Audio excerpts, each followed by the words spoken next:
Hello everyone, मैं Nardev Swami ND tech maths YouTube channel में आपका स्वागत करता हूं।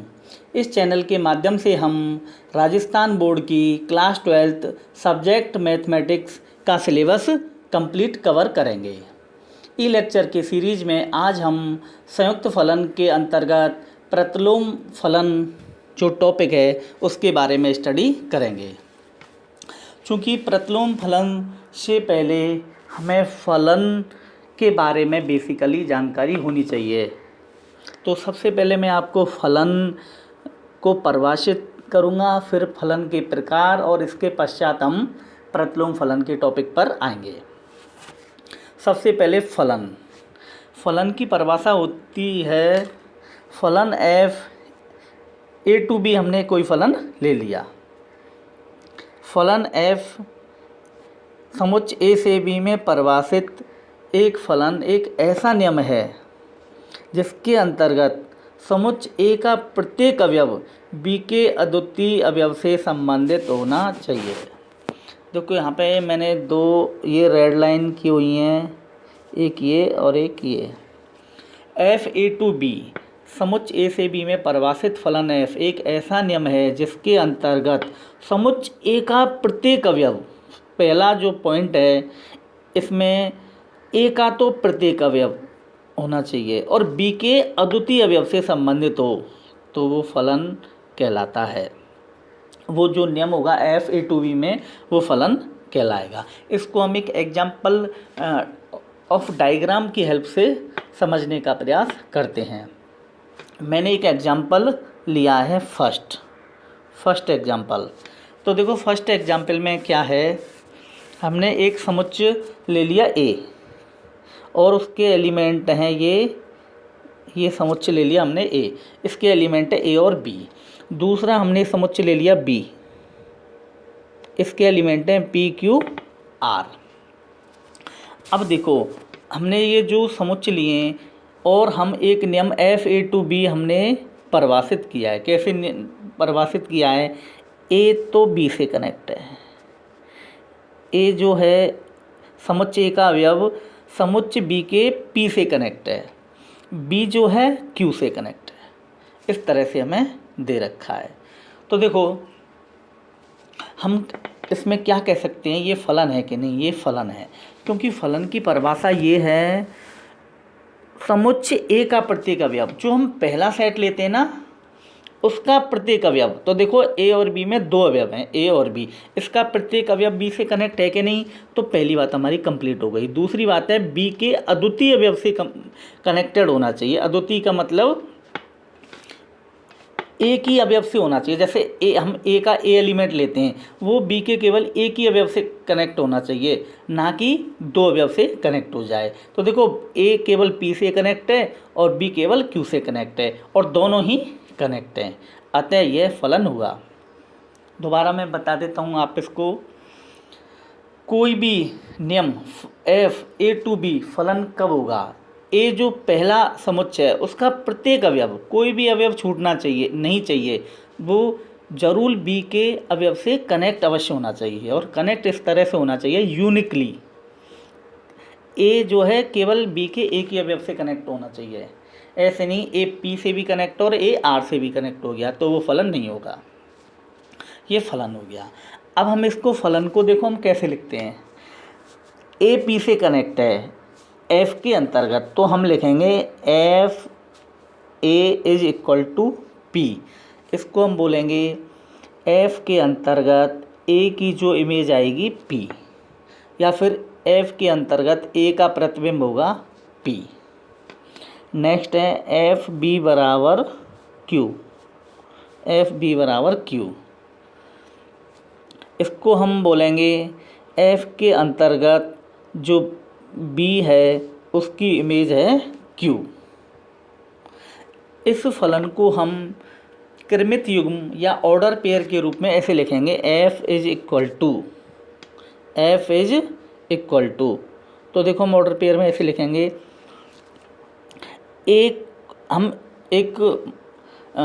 चूँकि फलन f को एक सेट के रूप में लिख रहे हैं तो सेट के एलिमेंट मजला कोष्ठक के अंतर्गत आते हैं। अब क्या क्या आएंगे देखो,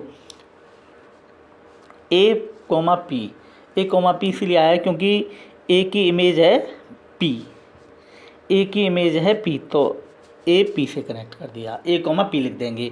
बी की इमेज है क्यू, तो बी कोमा क्यू एक छोटे कोष्टक के अंदर लिख दिया और इनको मझला कोष्टक में बंद कर दिया। हम ऑर्डर पेयर के रूप में फलन को ऐसे लिखते हैं।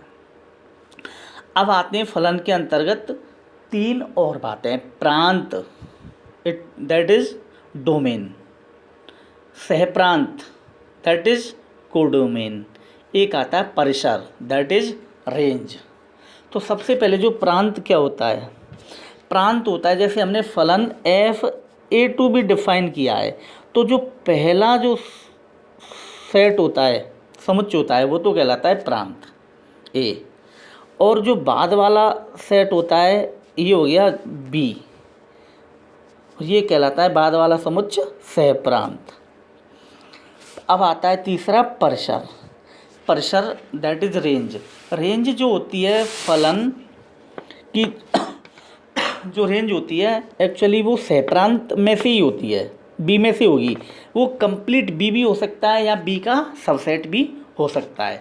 तो देखो परिसर में हमारा आएगा समुच्चय ए या प्रांत के समस्त अवयवों की जो इमेज आ रही है ना बी में, तो जो एलिमेंट इमेज के रूप में आ रहे हैं वही एलिमेंट का सेट हमारा परिसर कहलाएगा। तो देखो ए की इमेज आ रही है पी, बी की इमेज आ रही है क्यू, केवल हमारे पास ए और बी है, हमें इनकी ही इमेज निकालनी है, तो हमारे परिसर के अंतर्गत आ जाएंगे पी और क्यू।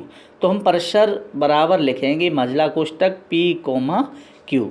तो देखो हमारे ये समुच्चय बी का ही सबसेट हुआ कि नहीं हुआ, इस तरह से हम परिसर ज्ञात कर सकते हैं। तो ये फलन का पहला एग्जाम्पल था डेफिनेशन के अकॉर्डिंग। अब हम लेते हैं फलन का दूसरा एग्जाम्पल। तो देखो दूसरा एग्जाम्पल मैंने ये रहा दूसरा एग्जाम्पल, वही हमने A2B में एक F नियम परिभाषित किया है with the help of diagram. A एक सेट है, ए सेट जो है उसके अंतर्गत आ रहे हैं एलिमेंट ए बी और सी अवयव। बी एक सेट है, उसके अंतर्गत हमारे एलिमेंट आ रहे हैं पी क्यू कोमा आर। अब ये देखो कैसे कनेक्ट हैं, ए है पी से कनेक्ट, बी है क्यू से कनेक्ट और सी भी है क्यू से कनेक्ट, है ना। अब हम इसको देखते हैं ये फलन है या नहीं है, और फलन है तो कैसे है, नहीं है तो क्यों नहीं है। देखो फलन की परिभाषा मैंने ये दो रेड लाइन किए हैं। ए से बी में परिभाषित कोई नियम, फलन कब होगा, ए का प्रत्येक अवयव। देखो ए का ए है वो पी से कनेक्ट है, बी क्यू से कनेक्ट है, सी क्यू से कनेक्ट है, तो ए का प्रत्येक अवयव कनेक्ट है बी से, हमारी पहली बात कंप्लीट हो रही है। बी के अद्वितीय अवयव से कनेक्ट है, इसको हम देख लेते हैं ये बात हमारी फॉलो हो रही है नहीं हो रही है। ए पी से कनेक्ट है, ठीक है, बी क्यू से कनेक्ट है, बी और किसी अवयव से कनेक्ट नहीं है, केवल क्यू से है, ए केवल पी से है, सी केवल क्यू से है, अर्थात ये फलन हो गया। ये मैंने यस का निशान लगा दिया। मैं दोबारा से बता देता हूँ, ये जो डायग्राम की हेल्प से जो मैंने रूल FA2AB बताया है, ये फलन क्यों है। समुच्चय ए के तीनों अवयव ए बी सी बी के किसी ना किसी अवयव से अवश्य कनेक्ट हैं, तो ये पहली बात कंप्लीट हो गई, प्रत्येक अवयव, ये देखो ये लिख रही। दूसरी है बी के अद्वितीय अवयव से, ए देखो केवल पी से कनेक्ट है, ए किसी और से कनेक्ट नहीं है, बी केवल क्यू से कनेक्ट है, सी केवल क्यू से कनेक्ट है।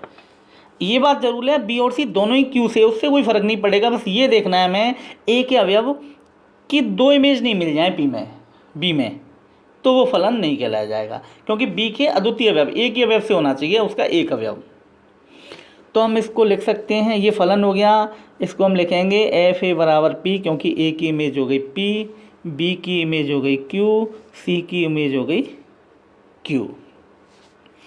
अब हम इसको ऑर्डर पेयर के रूप में लिखेंगे, F बराबर मझला कोष्टक, ए की इमेज P है तो A कोमा P लगा के उसको छोटे ब्रैकेट में लिख देंगे, बी और क्यू की बी की इमेज क्यू है तो बी क्यू लिख देंगे, सी की इमेज क्यू है तो इसको लिख देंगे। इस तरह से हमने ऑर्डर पेयर के रूप में लिख दिया।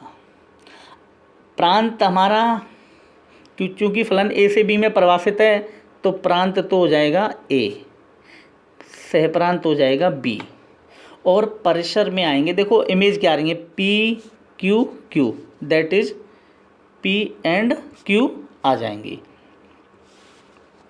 अब हम इसको एक और मैं बात बता देता हूँ। हम यदि किसी फलन को ऑर्डर पेयर के रूप में लिखते हैं तो हमारे ये जो फलन ऑर्डर पेयर के रूप में लिखा है इसमें 3 ऑर्डर पेयर हैं। तो ऑर्डर पेयरों के जो फर्स्ट एलिमेंट होते हैं वो तो होते हैं प्रांत। तो ए बी सी, ये तो देखो प्रांत, मैंने पहले ही बताया था ए प्रांत है, ए बी सी। और जो बाद के एलिमेंट होते हैं वो होते हैं परिसर, रेंज, पी क्यू क्यू। तो हम पी और क्यू लेंगे क्योंकि समुच्चय के अंतर्गत एक एलिमेंट को हम रिपीट नहीं करते, तो हम परिसर लिखेंगे, परिसर मझला कोष्टक पी कोमा क्यू। तो हम देखो परिसर को हमने 2 तरीके से बता दिया। यदि ऑर्डर पेयर में दे रखा हो तो ऑर्डर पेयर में जो बाद का एलिमेंट लिखा होता है छोटे कोष्टक के अंतर्गत, पहला अवयव तो होता है प्रांत का, बाद का होता है परिसर का। या फिर मैंने बताया था हमें फलन दे रखा हो तो उसमें जो इमेज होती है या प्रतिबिंब जो होते हैं उनके एलिमेंट का जो सेट बनता है वो हमारा परिसर कहलाता है। हम और एग्जाम्पल्स लेते हैं फलन के।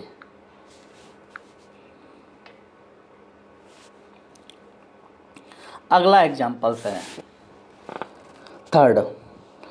हमने एक एलिमेंट ले लिया, एक हमने सेट ले लिया ए जिसमें ए और बी एलिमेंट, एक सेट ले लिया बी जिसमें पी क्यू आर एलिमेंट है। हमने एफ ए टू बी एक नियम परिभाषित कैसे किया है, ए तो पी से कनेक्ट है, बी क्यू से कनेक्ट है और बी आर से भी कनेक्ट है।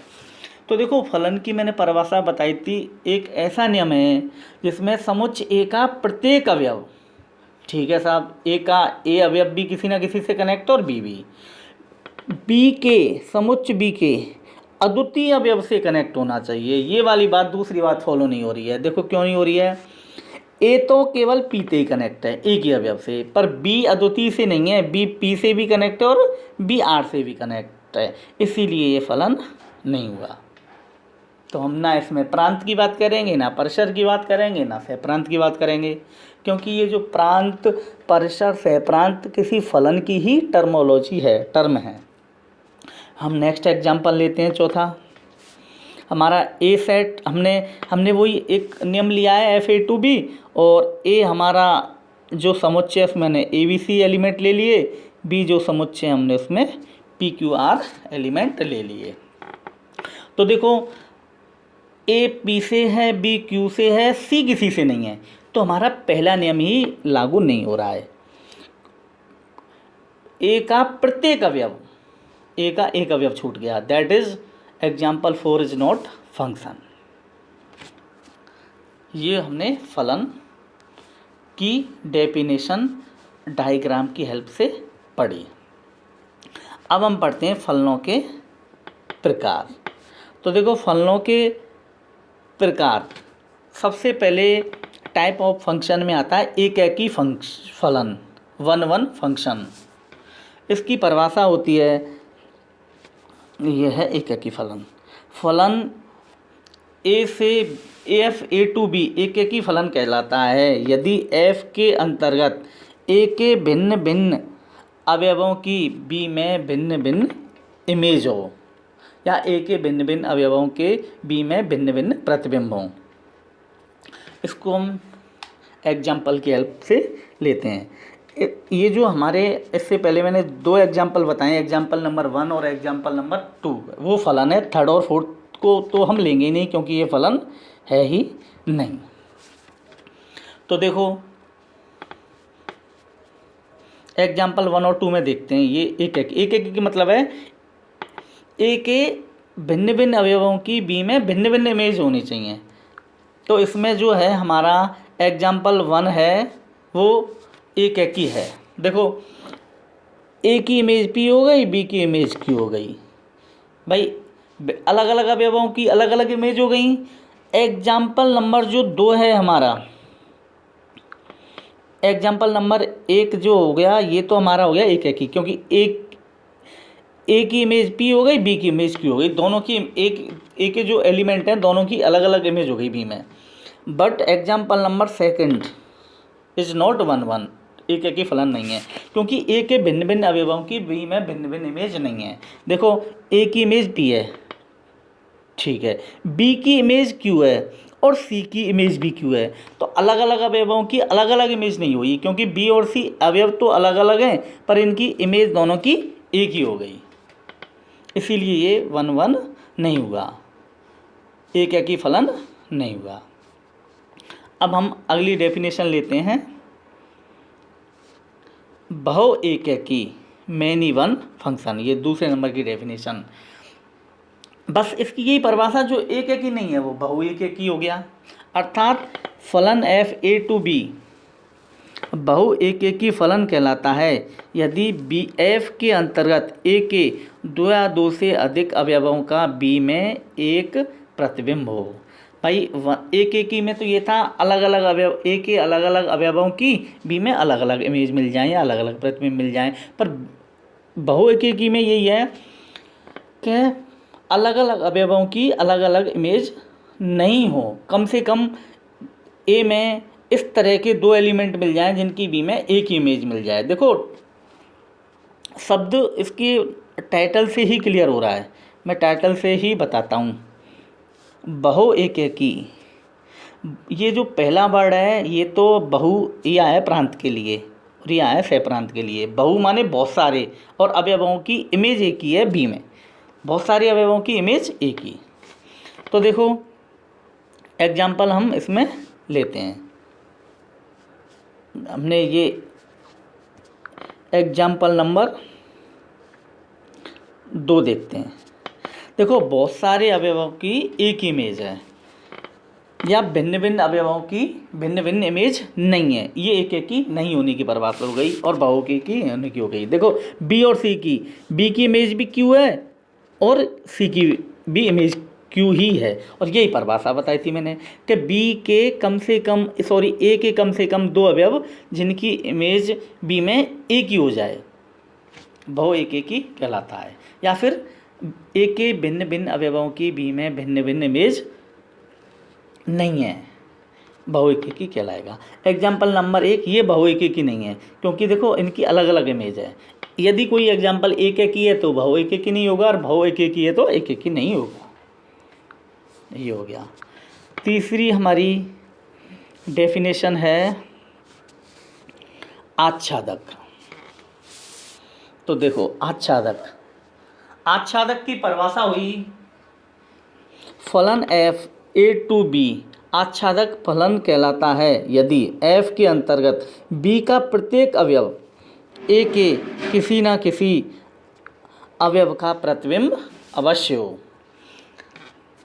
कोई भी फलन एफ ए टू बी, ये मैंने एग्जाम्पल लिया है, आच्छादक कब होगा यदि बी का प्रत्येक अवयव, यहाँ हमें सहप्रांत से देखेंगे, बी का प्रत्येक अवयव, एक भी अवयव नहीं छूटना चाहिए, बी का प्रत्येक अवयव ए के किसी न किसी अवयव से कनेक्ट जरूर होना चाहिए, हम ऐसे बोल सकते हैं, या फिर ए के किसी न किसी समुच्चय ए के किसी न किसी अवयव का प्रतिबिंब जरूर होना चाहिए। हमने एग्जाम्पल फर्स्ट और सेकंड लिए थे, मैं दिखाऊंगा अभी, वो आच्छादक नहीं है क्योंकि उसमें बी के कुछ अवयव छूट रहे थे। मैं चलो अभी दिखा देता हूँ। जैसे हमारा ये एग्जाम्पल नंबर 1 हो गया, जैसे हम ये एग्जाम्पल नंबर 1 देखते हैं, एफ ए टू बी एक फलन हो गया, बी का प्रत्येक, मैं डायरेक्टली परिभाषा बताता हूँ, बी का प्रत्येक अवयव ए के किसी न किसी अवयव से जरूर कनेक्ट हो। तो देखो यहाँ पे बी का एक अवयव आर छूट गया, इसीलिए ये आच्छादक नहीं है। या फिर हम ऐसे भी कह सकते हैं बी के प्रत्येक अवयव की ए में, बी का जो प्रत्येक अवयव है ए के किसी न किसी अवयव का प्रतिबिंब जरूर होना चाहिए। तो जो आर है ए के किसी भी अवयव का प्रतिबिंब नहीं है, अतः यह आच्छादक नहीं है। ऐसे ही इसमें भी दूसरे एग्जाम्पल में भी आर किसी भी अवयव का प्रतिबिंब नहीं है, या फिर आर ए के किसी भी अवयव से कनेक्ट नहीं है, इसीलिए यह आच्छादक नहीं हुआ। आच्छादक का मैंने एक अलग से एग्जाम्पल लिया है, ये वाला। तो देखो ये जो एग्जाम्पल मैंने लिया है इसमें जो है बी बी का प्रत्येक अवयव, देखो पी और क्यू, पी ए से कनेक्ट है, क्यू ए से भी और सी से भी है। तो आच्छादक की ये परिभाषा होती है बी का प्रत्येक अवयव ए के अवयव से जरूर कनेक्ट होना चाहिए, एक से, और दो से भी हो सकता है, इसमें ये दो से भी हो सकता है। तो ये आच्छादक हमारा हो गया, क्योंकि देखो पी भी कनेक्ट है और क्यू भी कनेक्ट है। अंतरछेपी आच्छादक की अपोजिट है।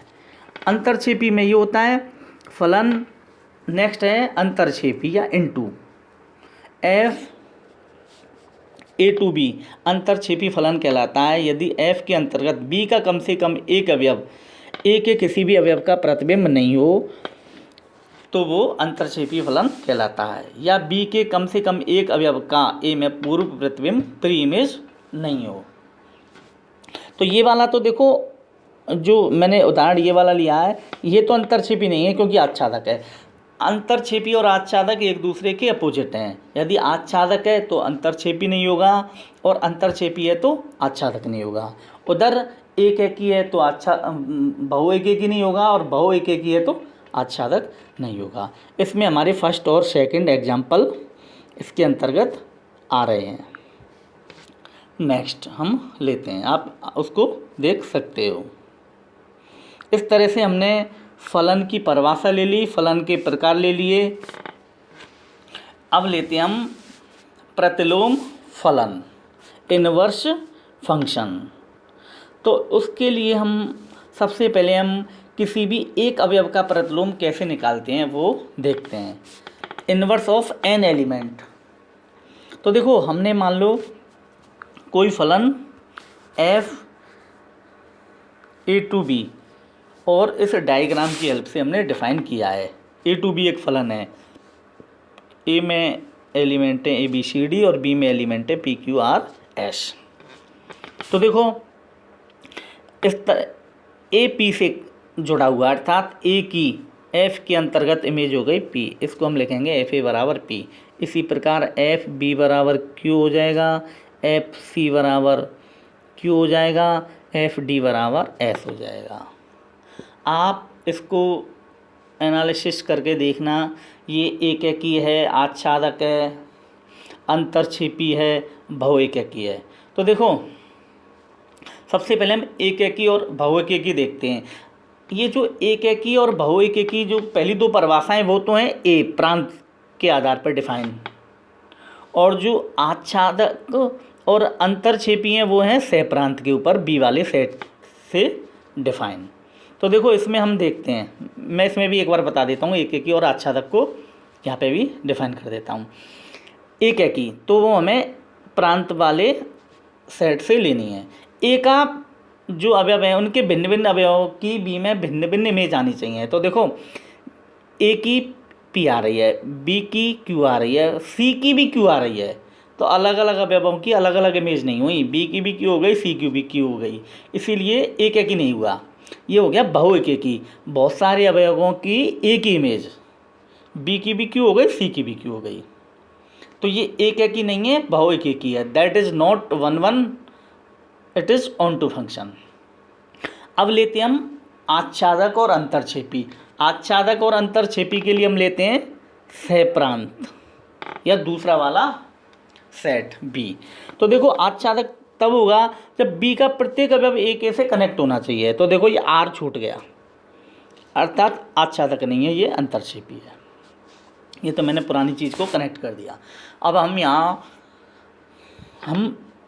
एक अवयव का प्रतिलोम निकालेंगे। तो देखो कैसे निकालते हैं, प्रतिलोम का मतलब क्या है यहाँ पे। तो देखो एफ के अंतर्गत ए की इमेज हो गई पी, तो हम एफ ए बराबर पी, तो हम इसको ऐसे लिख सकते हैं ए बराबर एफ इनवर्स पी। इसको लिखने का मतलब क्या है, सबसे पहले तो एफ ए बराबर पी का मतलब क्या है। एफ ए बराबर पी का मतलब है एफ के अंतर्गत ए की इमेज या ए का प्रतिबिंब है पी, और ए बराबर एफ इनवर्स पी जो मैंने लिखा है इसका मतलब ये हो गया कि एफ इनवर्स पी का मतलब हो गया कि जो पी है इसका पूर्व प्रतिबिंब एफ के अंतर्गत हो गया ए। हम ऐसे लिखेंगे ऐसे ही एफ बी बराबर क्यू है, तो हम बी बराबर एफ इनवर्स क्यू, इसको हम लिखेंगे क्यू जो है, क्यू का जो है पूर्व प्रतिबिंब है बी एफ के अंतर्गत। एफ सी बराबर क्यू लिखा हुआ है, इसका हम ऐसे लिख सकते हैं सी बराबर एफ इनवर्स क्यू, अर्थात जो क्यू जो एलिमेंट है उसका पूर्व प्रतिबिंब हो गया सी, सी का प्रतिबिंब हो गया क्यू और क्यू का पूर्व प्रतिबिंब हो गया सी। ऐसे ही हमने इसको लिख दिया। अब यही से हमारा प्रतिलोम आ जाता है। एफ इनवर्स का मतलब होता है उल्टा, एफ जो फलन है उसका इनवर्स फलन, प्रतिलोम फलन, यहाँ से प्रतिलोम फलन की एंट्री होगी। तो देखो ए का जो हमारा ए का जो प्रतिबिंब है, ए का जो हमारा प्रतिबिंब है पी, पर पी का जो पूर्व प्रतिबिंब हो जाएगा ए, अर्थात पूर्व प्रतिबिंब को ही हम उल्टा या प्रतिलोम बोलते हैं, तो पी का प्रतिलोम हो जाएगा ए। ऐसे ही बी का प्रतिबिंब है क्यू, अर्थात क्यू का प्रतिलोम हो जाएगा बी। सी का जो है प्रतिबिंब क्यू, तो क्यू का जो पूर्व प्रतिबिंब या प्रतिलोम हो जाएगा सी। तो इसके जो क्यू के प्रतिलोम हो गए, हमें दो प्राप्त हो गए। आर का प्रतिलोम या पूर्व प्रतिबिंब कोई भी नहीं है, देखो आर किसी भी अवयव से कनेक्ट नहीं है। एस का जो पूर्व प्रतिबिंब हो जाएगा डी, या एस का उल्टा हो जाएगा प्रतिलोम हो जाएगा डी, क्योंकि डी की इमेज है एस, तो एस का जो प्रतिलोम हो जाएगा डी। इस तरह से हम किसी भी अवयव का हम प्रतिलोम निकाल सकते हैं। प्रतिलोम हम सहप्रांत वाले अवयवों का निकालते हैं और उधर की तरफ चले जाओ, ये होता है। नेक्स्ट अब हम देखते हैं किसी भी अवयव का हमारा प्रतिलोम हो गया। अब हम प्रतिलोम फलन डिफाइन करते हैं। प्रतिलोम फलन, प्रतिलोम फलन इनवर्स फंक्शन, यदि एफ ए से बी में एक की आच्छादक फलन एफ है, यदि एफ ए टू बी एक की आच्छादक फलन है या 1/1 फंक्शन है, तो एफ का प्रतिलोम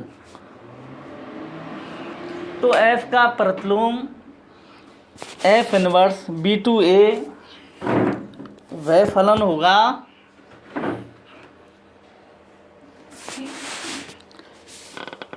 एफ का जो प्रतिलोम है एफ इनवर्स बी टू ए वह फलन होगा जिसके अंतर्गत प्रत्येक बी बिलोंग्स टू बी के लिए एक अद्वितीय अवयव ए, एक अद्वितीय अवयव बी बिलोंग्स टू बी के लिए एक अद्वितीय अवयव ए इस प्रकार प्राप्त होगा कि एफ इनवर्स बी बराबर ए, दैट इज एफ ए बराबर बी। मैं इसको एक बार दोबारा से डिफाइन करता हूँ। मम्मी तने मेरी वीडियो किस तरह से करवा दें।